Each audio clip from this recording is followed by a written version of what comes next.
Hello everyone, this is Dr. Suhail Boroshaki. This is the first video of practice number 3. In this practice, we would like to calculate the percentage of Hispanic population per block group in 2017, and also we will calculate percentage of home ownership per block group in 2017. However, we don't have those information or data for 2017. So the first thing we have to do is to download the data. So I googled American Fact Finder. That's our source for demographic data and home ownership. I have found American Fact Finder for Census Bureau. I click on it. And I go to advanced search, then show me all. So this is the main portal to download what I need. So I'm going to reset everything and show you how to find data on American Fact Finder.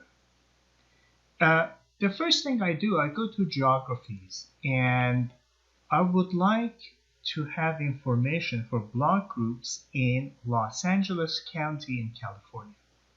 So the first thing I would select is I would go and select block groups for my units. Then it is asking me that which state. I select California, and then which county, Los Angeles County, and I have the option all block groups. Go grab that one and add it to my selection. Then I close this selection. Then I go to topics. As you can see, you have different topics here that you can go and browse and find information here. I would like to download data from 2017. I add that to my search criteria. And then for the first part, I can go and select more information for a percentage of Hispanic population. However, I do have the option to search for a topic. So I go and type Hispanic. Then the option that I get, I have these 3. The one that we need in this practice is Hispanic or Latino region. So I select this one. Then I click go, and it finds that specific table for me. I can go and check inside and see what I have, the type of information that I have. It is telling me that this is the total population. This is non-Hispanic or Latino population, and this is Hispanic or Latino population. So this data is good. So however, I cannot download here, so don't do that. Go back, make sure that you select your table here, then click on download. So this is the correct way of downloading it for GIS data. Make sure that you are in this environment, select the table that you would like to download, then I go click download. I click OK, it gathers all the information. And then when it is done, I can download my table, and I go to my practice number 3, and I give it a name. For now, I call it population for now as a zip code. So I download this one. So it is done. Then I can remove this table from my selection, and I can type home ownership. Home ownership table is under tenure, so I can find it here. Here is the table that I need.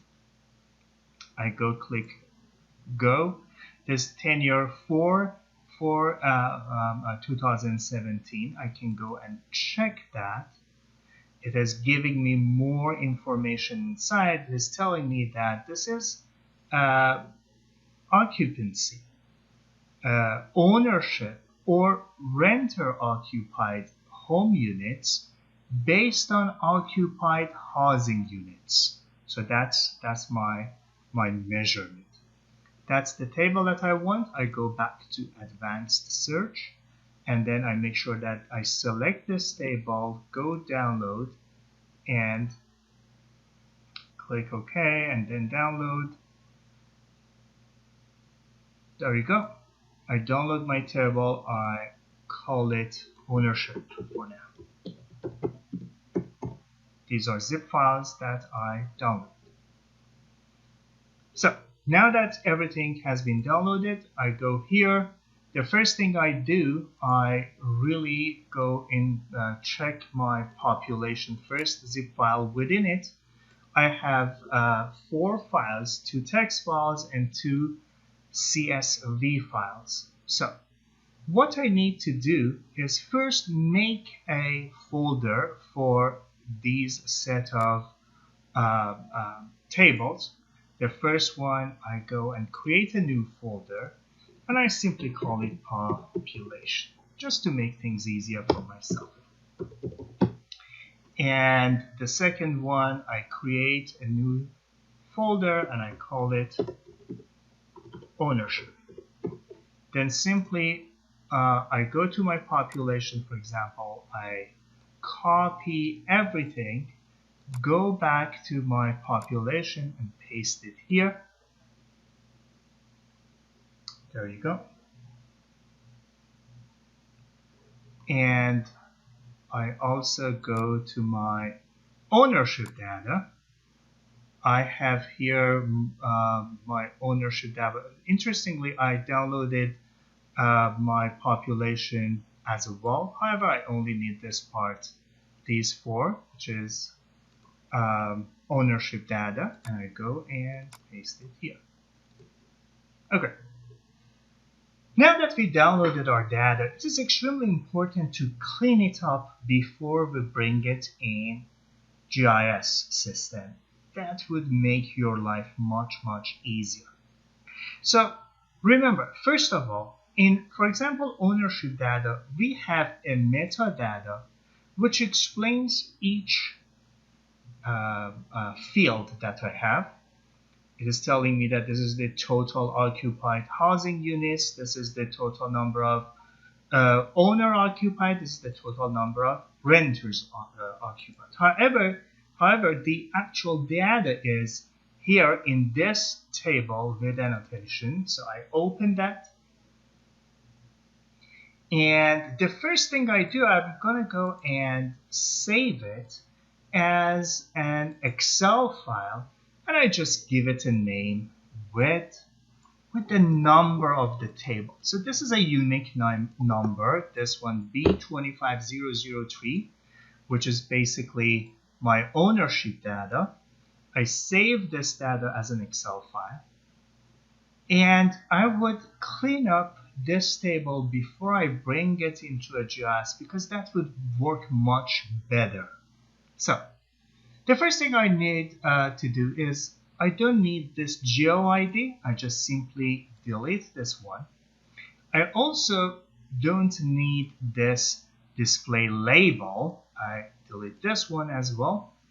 And I delete all those fields with margin of errors. We don't need it in this case. So delete this one, margin of errors, I delete this one, and this one. So I try to bring as fewer as possible fields into my GIS system to make my data management easier.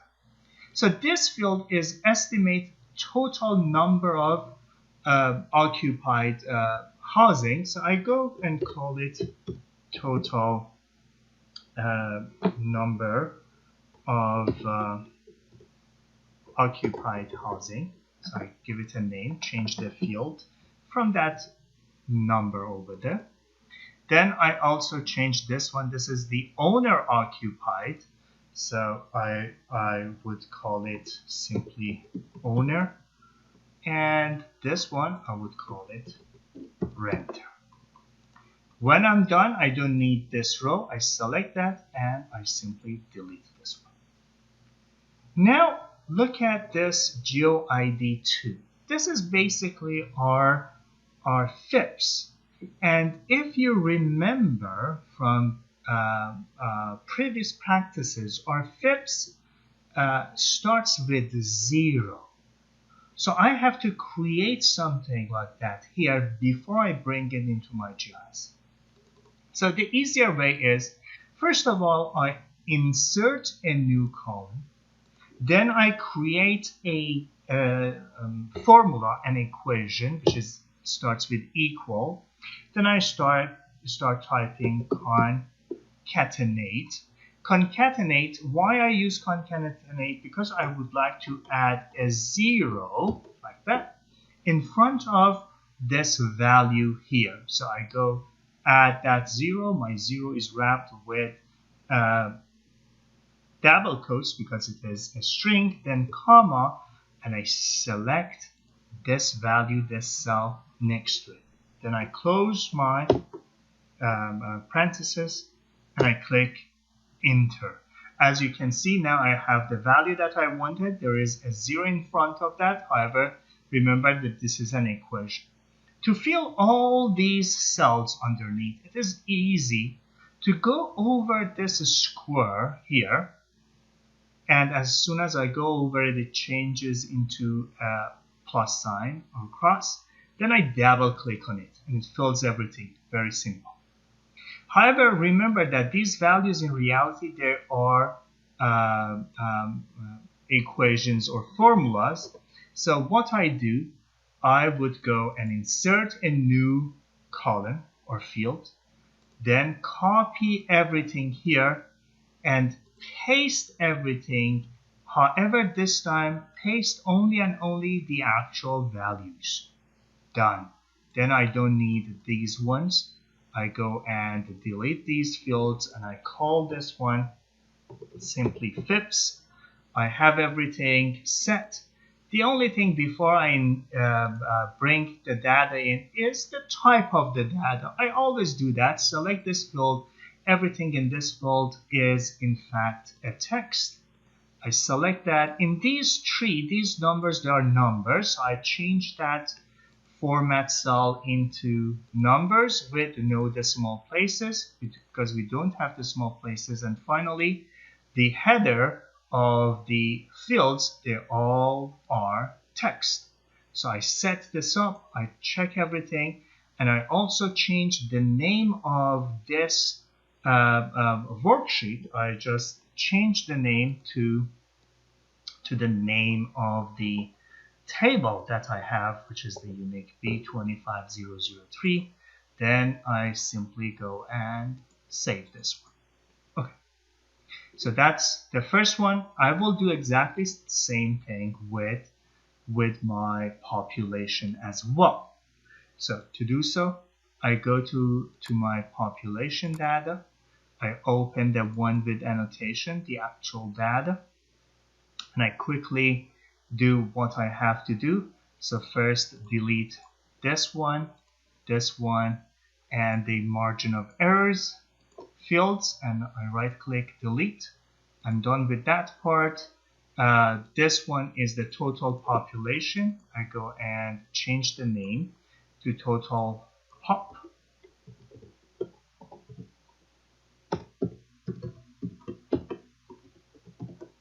Population. This one is not Hispanic, so I just changed the name to not underscore Hispanic. And I changed this one to Hispanic. There you go. Then I simply go here and delete this row. I double click on my cell sizes. I can have something clean and nice. Then again, I do the same thing. Insert a field, write my concatenation formula, and then I add a 0 at the beginning of all, and I click on this cell next to it, so it would concatenate a 0 to it. And then to apply it to all cells, I go select it, click on this, go over this small square and double click on it, fill it all.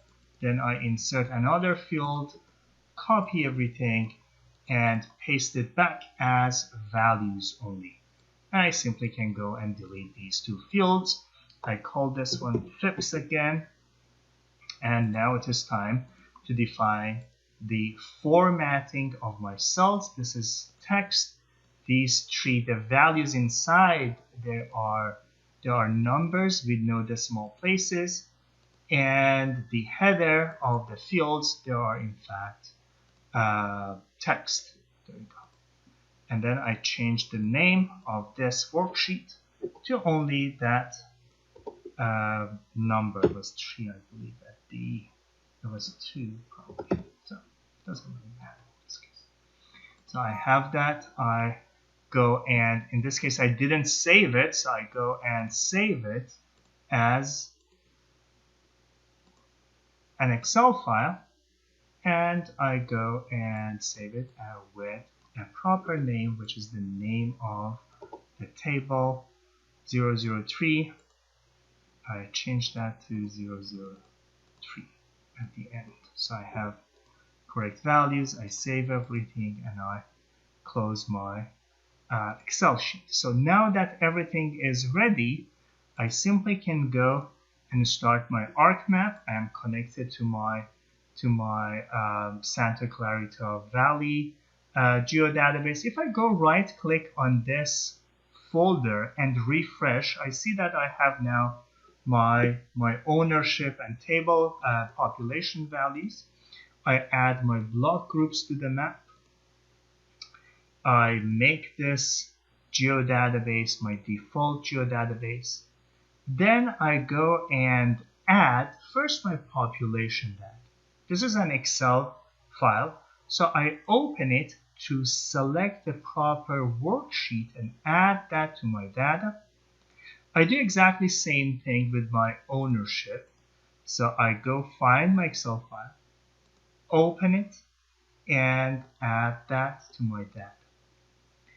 One excellent way would be, or the best practice in this case, would be really to import these tables instead of working with an Excel file, to import it as a table in GeoDatabase. So this is the best practice. If you ask me, you won't get that many errors working with Excel files. So in this case, instead of me adding them to my table of content, I simply can right click on my GeoDatabase, go to import, and I would like to import multiple tables into my GeoDatabase. So this is a very good practice. So the first thing, I grab this worksheet and I add it to my input table. I go again, do the same thing. Go to ownership, open my Excel file, grab the worksheet, and I drag it to my input tables. Then I simply import them. By doing so, as we will add index fields to these tables, so I have my tables here, I can reuse them later on, right? So one good thing is, if I need it, I can simply delete the name, the underscore at the end of each name. So I have something very clean, and I added the whole thing to my GeoDatabase. So now I add them to my map document. Then we have learned that we have to go and set the environment. The environment is set. This is practice number 3, Santa Clarita Valley Geodatabase. Everything looks good. I go to map document properties, store relative path, and finally go and save as my map document under my practice number 3, and I call it practice _3. I save everything. So now we have learned that we simply can join data. First join the first table based on FIPS. I have FIPS, validate my join, and I see that 109 records, all of them, they got joined, validated. and then I go and add the second one. So it is, I have the second join to the second table. I select FIPS, and validate data 109 got joined, and I open my table, and you can see that I have brought all the information that I wanted in. So we know how to do now. I go to my fields, I deselect everything and select back those things that I needed really. In this case, I need total population, not Hispanic population, and total occupancy, housing unit, occupied housing units, the one owner occupied and the one renters occupied. So I select that and then I right click on it. I go to data, export data, and I browse to my home database. Here it is. I go inside and I call it Santa Clarita block group _1 with more information, and I bring it in. There you go. Now I don't need these ones. I simply can delete them, right?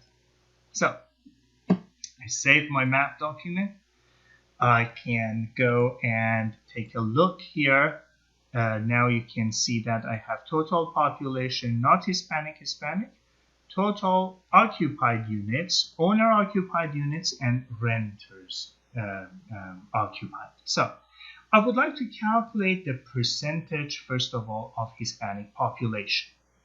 In this case, I go add a field, make it double, and I call it P_Hispanic. Then I add another field, and I go make it double, and I call it P_owner to find the percentage of owner occupied housing units. To calculate the percentage of Hispanic, I right click on it, I go to field calculator. We learned how to do that. It is Hispanic population divided by total population. Done. And then for owner occupied percentage, I go to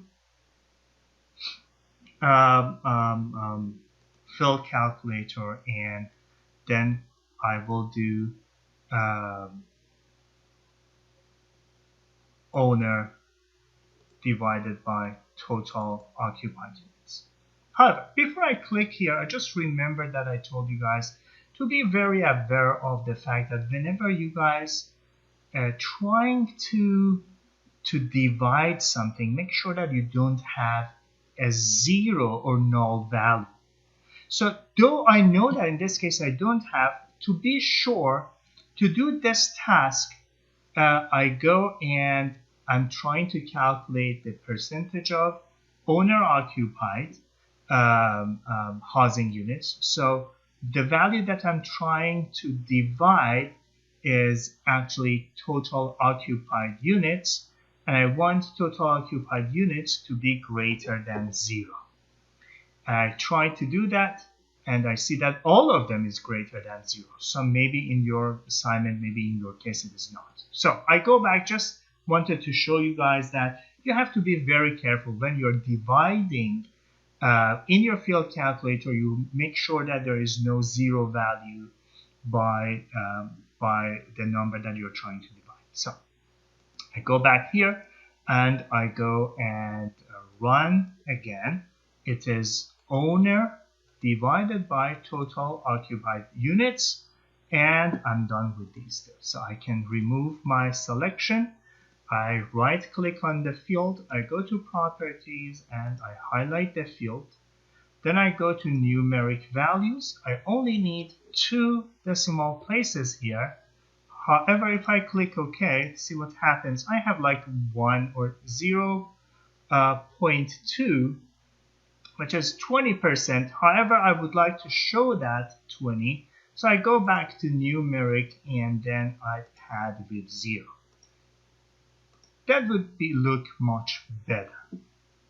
I do exactly the same thing here, and then I go here, highlight my field, two decimal places, pad it with zeros, show everything clean and nice next to each other, and I save my map, and that would conclude the very first clip of this practice number 3. Okay, see you in the next one.